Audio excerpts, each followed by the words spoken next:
Thank you for joining our program, Professor Somerville. Thank you very much for inviting me. I don't understand quite why, but I'm very happy always if I can help and be invited. You're very fond of Malta. You keep coming back. I'm very fond of Malta. I like the people, I like the life, and I like the sunshine. And you're going back to London now? Yes, I shall be going back next week, unfortunately. But I don't like to stay too long. I just love to see my friends. And what about London today? How is London? Well, I think London has changed a lot, and not for the better. I think since COVID, people have become very sloppy, lax, it's very expensive, things don't work very well. We're a sort of fourth world country, and my definition of that is one that knows exactly what to do and just doesn't do it and just doesn't bother. And I think when we have crises, we'll bother. And we are entering periods of crises, so things in parts are improving, and we've got a much better government now, sensible leader, and I think really trying to do things. What do you think the repercussions of Brexit have been? The repercussions of Brexit, it's just such a mistake. I was a strong Remainer myself, so I can't ever be sympathetic. And I think we've been through a period of extreme muddle, mess, on both sides, both Europe and our side. And it takes a long time to settle down to something as radical as that, which we didn't need anyway. So I'm appalled. I'm not at all happy about that.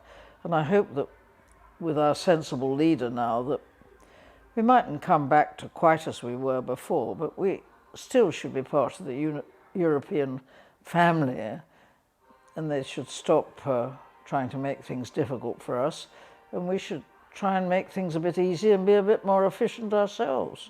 But it's such a wide subject. I don't have the knowledge to discuss it, but it's a mistake. But the UK is not unique because people are going through a very hard time right now financially with bills that they're struggling to pay. How do you find this? Well, I'm not an economist, I'm a doctor, so I wouldn't like to say how you should solve either the world's problems, Europe's problems, or our own problems. But I think many countries are suffering. It's not just us. I mean, we're in a mess and we shouldn't be, because we're basically a rich country.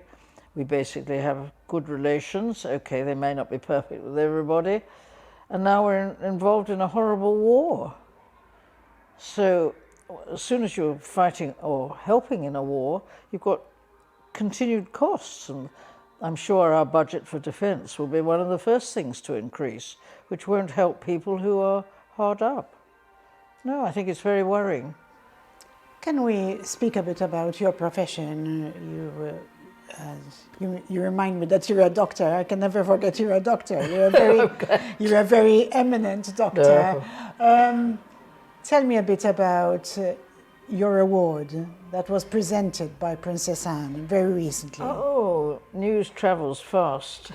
Well, it was in the press. Well, it was a lovely award to have. It was the James Mackenzie Medal, given by the British Cardiovascular Society, and it's its highest honour that it can give. And you get a medal, not a very beautiful one, but enough, and that's nice in itself to be recognised, and I was very pleased for that. And I was very lucky because it was given at the time of the 100th anniversary of the founding of the British Cardiac Society in 1922, and James Mackenzie was the founder, I think, of the British Cardiac Society as it was then, known as the British Cardiac Club, I think, because cardiology was emerging in the 20s, certainly in the United Kingdom. And he was a very distinguished physiologist and pathologist and defining things. He wasn't a pathologist really, but he defined function and drew attention to the importance and working of the heart. So they call them their favourite medal the James Mackenzie Medal. And so I'm very glad to have it. It's my first honour, and from my own country, and likely to be the last because I'm no longer in practice. But anyway, it's nice to have one. Mm-hmm. And how was it being presented, the honour, by the Princess? Oh, it was lovely. Princess Anne is fantastic. And she's so well read about everything, so knowledgeable, made an extremely good speech, came and met everybody in St. James's Palace, where I'd never been before. It was a palace built in Henry VIII's time, actually. You go through rather magnificent rooms full of arms and other rooms decorated. And it was a very charming, it was a sort of tea party over the afternoon. And Princess Anne came as the patron and literally spoke to everybody who was there. And what is she like? She's lovely, sensible, homely, intelligent, sharp-witted, very, very nice. A real royal, but very relaxed and impressive, I thought. Very impressive. She'd done her homework beautifully and knew a lot about cardiology, its activities now, the foundation, what we needed to be doing, and she made her speech on prevention. I think it's all very well. There's a lot of effort made about prevention, and half the world is walking around at high speed, and the other half is eating large quantities of food. So I think getting messages over through populations is not so easy, but we must try.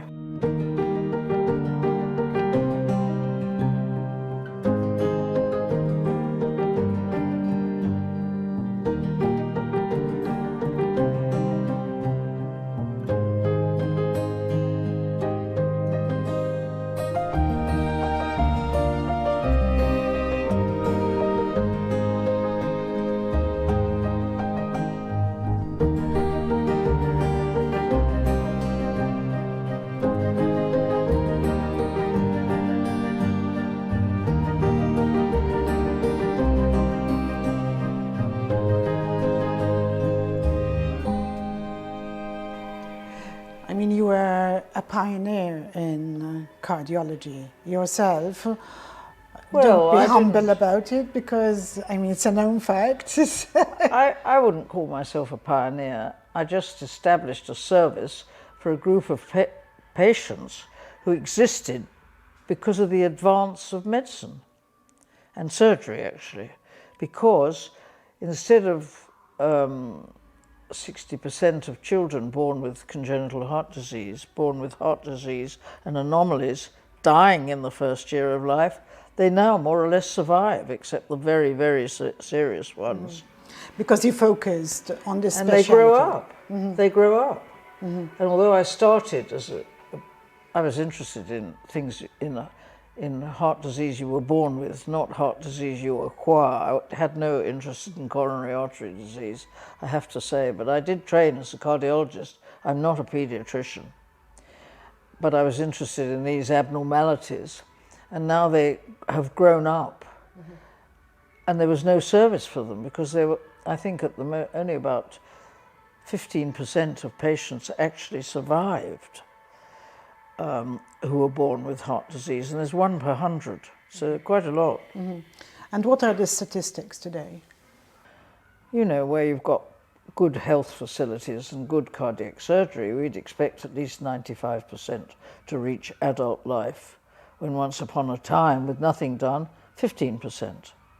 So it's completely, radically changed the outlook for children, infants and children born with congenital heart disease, born with heart disease. even now they're doing things in fetal life and studying, and sometimes they can interrupt the heart development when it's abnormal as a fetus. Yeah, only few things, but... So has technology helped in... Completely. Technology has helped in many ways. It's helped in intervention by doing things just through tubes without having to have an operation. It's helped in imaging, fantastic imaging of all parts of the body, not just the heart. So technology is very advanced in that. Technology has helped in diagnosis. It's helped so much in diagnosis, unfortunately, that really people have kind of given up examining patients. And this is a retrograde step for medicine. Patients like to be examined. They don't want to just speak to a machine. They don't want the doctor just typing into a machine. They want the doctor to talk to them and have some empathy. And this is gradually being lost. And in fact now, the art of medicine is lost, but the science, of course, has increased.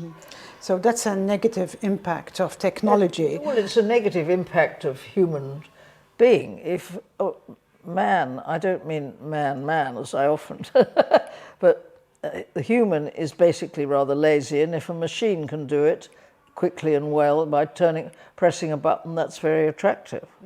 But if you've got to go and talk to a patient and try and find out where they fit and all of that, and all the variations that occur in human beings, that's more awkward. So it's a bit lost, the art of medicine, and patients don't like it. I agree with you. Looking forward on cardiology, and the impact of technology, what should we look out for in the future?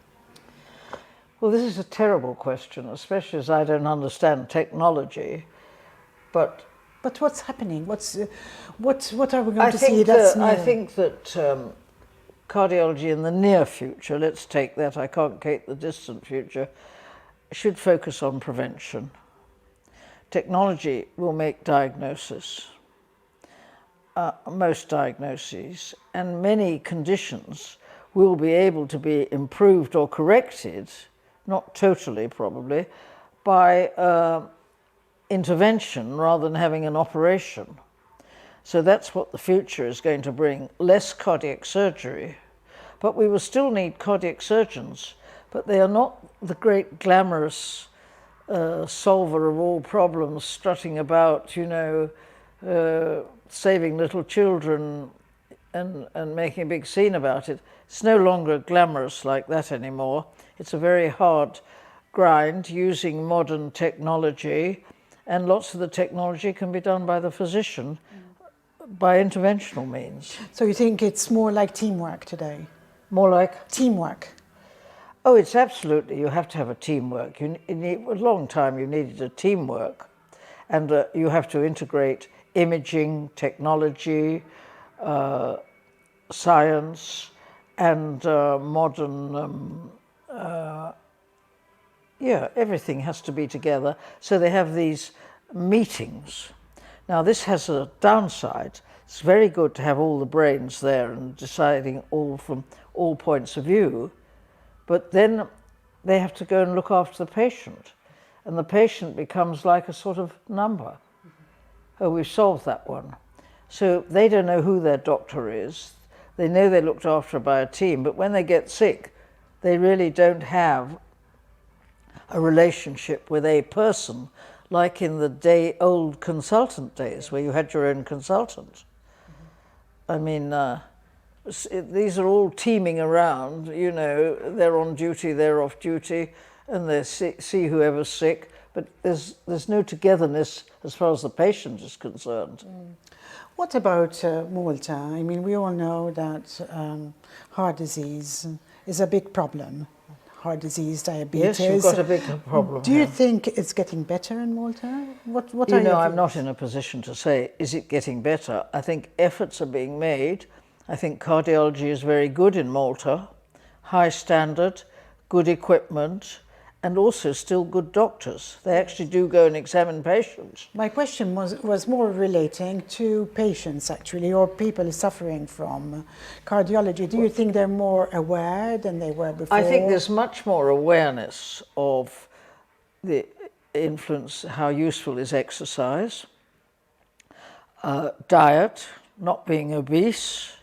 You have a big problem of obesity, a big problem of sugar eating here. You have a big problem with cholesterol, a lot of diabetes.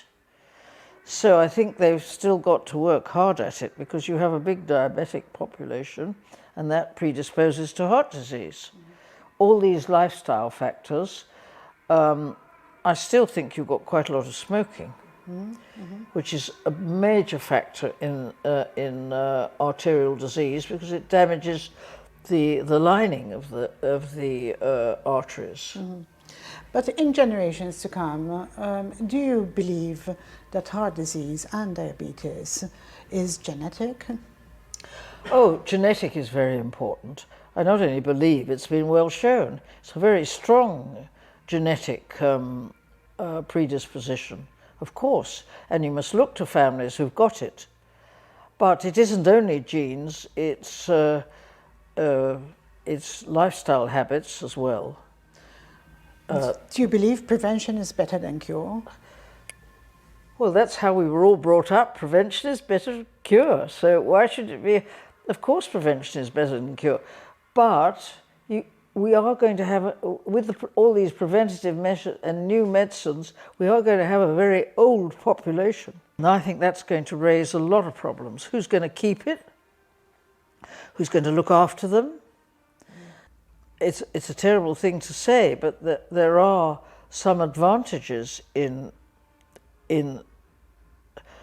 epidemics and so forth. But I don't want to get into that, because we'll have somebody running after me like last time I spoke, if you start saying this. But, you know, it is a problem. Saving life and keeping everybody much healthier to much older, doesn't mean they're going to work more. In fact, they may be going to work less. In the UK, people are being encouraged to come back to work from retirement. Well, they are, yes. Yes, they are. And I think that's a very good thing, both for their health and mental state and lack of loneliness. It's awful being lonely, awful, the worst thing. It's an illness in itself, I think, loneliness, which needs attention. But I mean, I think it's much better to work, and I think it's good they're coming back, and I hope they are coming back. The people in the UK don't like to work very much. I think in Malta they do. Well, I'm beginning to wonder. I think they do, in parts, yes, because they like making money. Who doesn't? But I mean, yeah, they do work harder than we do, definitely. The last time you and I met was, well, at the very beginning of COVID, and we were in the company of Albert Fenech, Professor Albert Fenech. Oh, yes. Tell us a few words about him. He was a very good person and friend of yours. Albert and I were very close friends. Not close in the way some people might define, but we just understood each other, and he made it possible for me to come here and work here.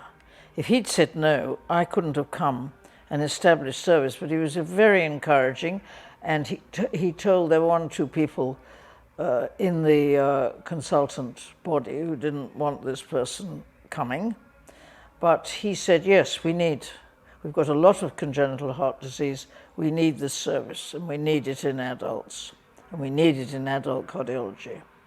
And of course, sensibly, pediatric and adult cardiology, by virtue of the smallness of pediatric cardiology, are joined together, and they are together, and this is actually very beneficial for patients.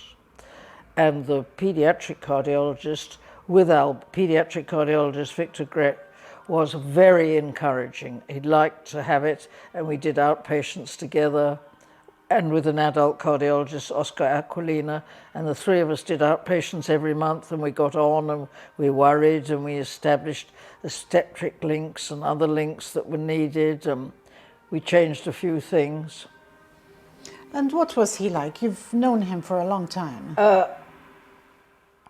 It's very difficult to talk about someone in their own country, but I liked him a lot, very amusing. I don't think Albert was quite as he appeared to be. I think he was rather a different person underneath. But he was very hail fellow, well met. He was very good company, told funny stories. He was extremely good as an interventionalist, doing coronary work and introducing TAVI. He was extremely good with his hands. You know, he could mend his boat and he could mend the heart. He was really very good. But I think Albert was a very different person from what people thought he was. And I wouldn't really like to say more. No. My impressions are personal, but Albert, I can truly say, was not what he appeared. But he was an extremely good at what he did. But I'm sure you miss his company because you saw him each time you came here. Always. Yes. I did. I was shocked, but not surprised, because he had rather uncontrolled diabetes, which is never good if you've got coronary disease. And he had established coronary disease, and he knew he had. And I think he'd had one of his colleagues put in stents. So as soon as you have established coronary disease and diabetes and known arterial disease in other areas, I think you're at risk of sudden, unexpected death, and it has to be accepted. I'm sorry for your loss, because I know you were close to him. No, not that close, but we laughed and joked about what was going on. We had a similar... He'd been in England a long time, and he'd done very well there. And he came back to Malta after a lot of thought. And I think Professor Freddie Fenwick was right to make him come back, because I think he did a lot, and he stirred up and made cardiology expand here, instead of being a sort of sidekick of general medicine. And I think he worked very hard. Mm-hmm. I know you'll be leaving Malta very soon. When will we see you back? Oh, I hope before the hot summer I shall come back, because I think May and April are lovely. Mm-hmm. So you come back before the coronation? Oh yes, I come back for the coronation. I will definitely be in England for the coronation. I don't think this is a country to be in for the coronation. I think I should be in my own country. But May the 6th, I think it is, I will likely come back before then. Once, if not twice. And then perhaps I can come back after the coronation, before the hot summer. Summer's really got hotter here than it was when I first came in 2005.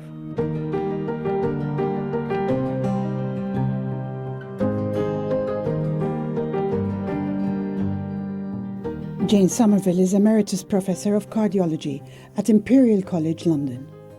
She defined and developed the concept and subspeciality of grown-ups with congenital heart disease. She was part of the medical team that operated on the first heart transplant in the UK in 1968. Her work led to the opening of the world's first dedicated ward for children with congenital heart disease. She is also chair of the Somerville Foundation, which was set up to support patients with congenital heart disease. Professor Somerville is the recipient of a number of prestigious awards in the medical field. She is named as one of the 5 legends in cardiology at the American College of Cardiology. I think I would like to say to you, you have a country that I love. I'm happy here, and there are 1 or 2 people I love very much. So please be happy, enjoy the coronation, and I look forward to coming back to you.